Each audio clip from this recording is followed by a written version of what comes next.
ముఖ్యంగా ఈ దోమకాటు వల్ల వచ్చేటువంటి ముఖ్యమైనటువంటి జ్వరాల్లో ఒకటి డెంగ్యూ, మలేరియా, చికున్‌గున్యా, ఇంకోటి మెదడువాపు వ్యాధి జపనీస్ ఎన్కెఫలైటిస్, ఇంకోటి ఫైలేరియా జబ్బు కూడా. ఈ దోమలు ఈ డెంగ్యూ జ్వరం సంబంధించినటువంటి దోమ టైగర్ మస్కిటో అంటాం. బాడీ పైన చారలు ఉంటాయి. ఇది ఎక్కువగా ఆర్టిఫిషియల్ వాటర్స్ అంటే మనం నిల్వ ఉంచినటువంటి పాత్రల్లో ఎక్కువ రోజులు మూత లేకుండా ఉంచినట్లయితే దోమలు చేరి అది స్ప్రెడ్ అయ్యే అవకాశం ఉంటుంది. నెక్స్ట్ ఈ మలేరియా జ్వరం కూడా దోమకాటు వల్లనే వస్తుంది. ఇంకా ముఖ్యంగా చిన్నపిల్లల్లో ఈ వర్షాకాలంలో ఈ వైరల్ ఫీవర్స్ అంటే ఫ్లూ వైరస్ కానీ, రైనో వైరస్ కానీ, పారాఇన్ఫ్లుయెంజా, ఇన్ఫ్లుయెంజా వైరస్ కామన్గా వస్తుంటాయి.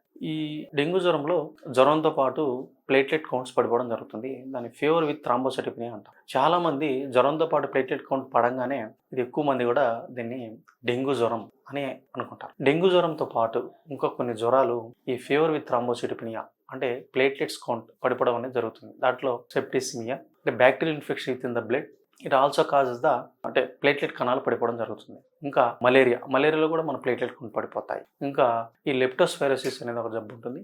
ఇది ర్యాట్స్ ఎలుకల యొక్క మూత్రము మన తినే ఆహారం కంటామినేట్ అయినప్పుడు స్ప్రెడ్ అవుతుంది. దాన్ని లెప్టోస్పైరోసిస్ జబ్బు. ఇంకోటి రికెట్సియా అంటే ఈ మైట్స్, స్క్రబ్ టైఫస్ మైట్ కుట్టడం వల్ల కూడా జబ్బు వస్తుంది. ఇంకోటి మ్యాలిగ్నెన్సీ అంటే క్యాన్సర్ జబ్బులో కూడా మనకు ఈ థ్రాంబోసైట్స్ తగ్గుతాయి అంటే ప్లేట్లెట్స్ కౌంట్ తగ్గడం జరుగుతుంది. ఇంకా వాతం పరం సంబంధించిన జబ్బులు ఆటోఇమ్యూన్ డిజార్డర్స్ అంటాం. ఈ ఆటోఇమ్యూన్ డిజార్డర్స్లో మనకు జాయింట్ పెయిన్స్, ర్యాష్, ఫీవర్ వస్తాయి. ఈ మ్యాలిగ్నెన్సీ సంబంధించిన వల్ల పడిపోయినాయా, లేదంటే ఇన్ఫెక్షన్స్ వల్ల పడిపోయినాయా, లేదంటే వాతం జబ్బు వల్ల పడిపోయినాయా, మనం ఏ లక్షణాల ద్వారా తెలుసుకోవచ్చు అంటే ఇన్ఫెక్షన్స్ వల్ల ఫీవర్ అనేది వస్తుంది.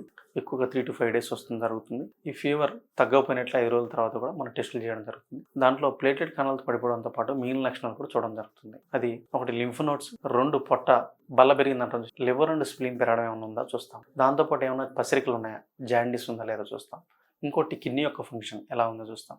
జాండీస్ ఉండి హెమోగ్లోబిన్ పడిపోవడం అంటే ఫిట్స్ లాగా రావడం కానీ స్పృహగల్పంగా జరుగుతున్నట్లయితే అది ఎక్కువగా మలేరియాలో చూస్తాం. ఈ లెప్టోస్పైరోసిస్లో కూడా జాండీస్, కిడ్నీ ఫంక్షన్ కూడా తగ్గడం జరుగుతుంది. నెక్స్ట్ ఈ రికెటిసియల్ ఇన్ఫెక్షన్ అనేటువంటి స్క్రబ్ టైఫస్లో ఎక్కువగా ఇది కర్ణాటక, ఆంధ్రప్రదేశ్, కొన్ని పరిసర ప్రాంతాలైనటువంటి తెలంగాణ మరియు తమిళనాడులో ఎక్కువ రావడం జరుగుతుంది.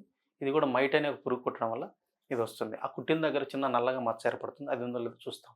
దాంతోపాటు ఈ కిడ్నీ ఫంక్షన్ ఎట్లుంది, లివర్ ఫంక్షన్ ఎట్లుందో కూడా చూసుకుంటారు. ఇంకా మ్యాలిగ్నెన్స్ అయితే త్వరగా బరువు తగ్గడం జరుగుతుంది. ఈ డబ్ల్యూబీసీ తెల్ల రక్త కణాల యొక్క సంఖ్య బాగా పెరగడం జరుగుతుంది. హిమోగ్లోబిన్ లెవెల్ తగ్గడం జరుగుతుంది. ఇవి ఎక్కువగా మ్యాలిగ్నెన్స్, లుకేమియాలో చూడడం జరుగుతుంది పిల్లల్లో. నెక్స్ట్ ఈ డెంగ్యూ ఫీవర్కి వచ్చేసరికి హెమోగ్లోబిన్ పెరుగుతుంది తగ్గడం కన్నా, తెల్ల రక్త కణాలు తగ్గుతాయి. ఈ విధంగా లక్షణాలు కనిపిస్తే ఏ జబ్బు వచ్చిందో దాన్ని బట్టి రక్త పరీక్షల ద్వారా నిర్ధారణ చేసి దానికి సంబంధించి ట్రీట్మెంట్ తీసుకోవాల్సి ఉంటుంది డాక్టర్ని సంప్రదించి.